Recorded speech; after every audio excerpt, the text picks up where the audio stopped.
Hi, Jenny. I am Lee, and I'm in your class, and I was chosen to critique your paper, and I really wanted to start with just talking about how I really enjoyed reading your paper, and I agree with you about the topic and about students' vocabulary, how you can tell as a teacher which parents talk to their children at home and have conversations with them, and you can tell the difference between the students who don't get that attention at home and how their level of vocabulary. All right, so now I'm going to start with 4 compliments for your paper. My first compliment is how I liked how well organized your paper is, and it's really easy to read. Each section, you have it clearly defined, and your 7 suggestions are numbered, which I really like. I know not everybody did that, but it makes it really easy to read um, and separate each topic. For expansion, you could try spacing and using maybe bold headers. Um, that's just an idea I had. Maybe double spacing, although I don't think it was required that we had to.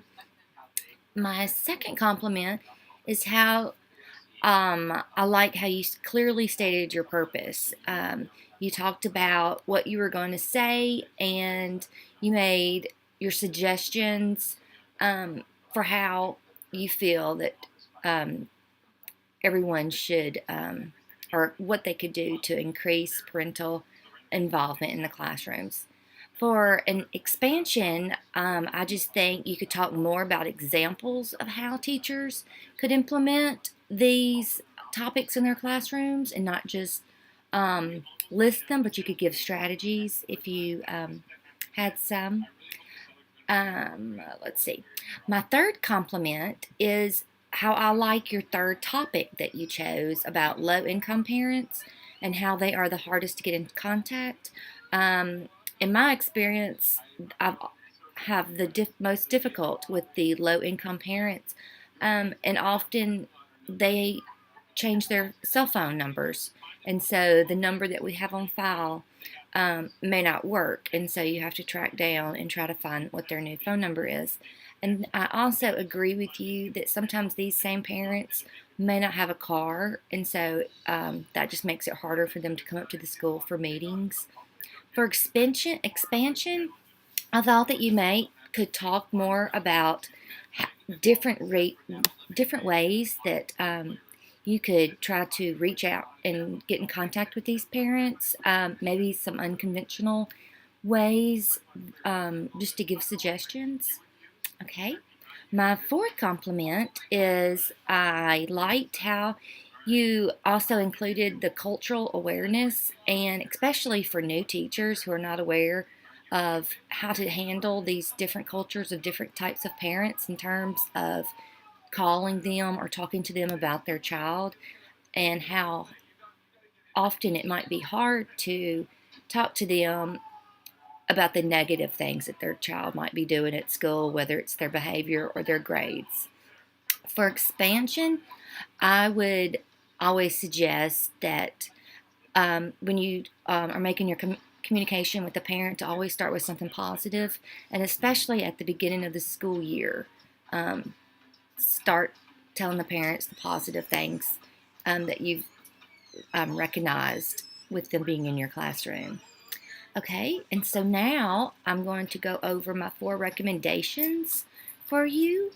My first recommendation would be for you to maybe include some questions for the readers to think about, and this might help them relate to your topic. My second recommendation would be to include more personal experiences in your paper for each one of your 7 suggestions.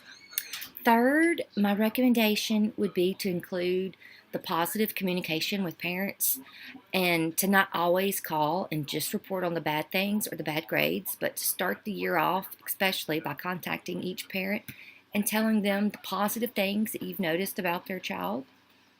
My fourth recommendation would be your section about home visits and just the awareness that most of these parents that are low income could also be living in poverty and might not feel comfortable with you inviting or coming over to their house.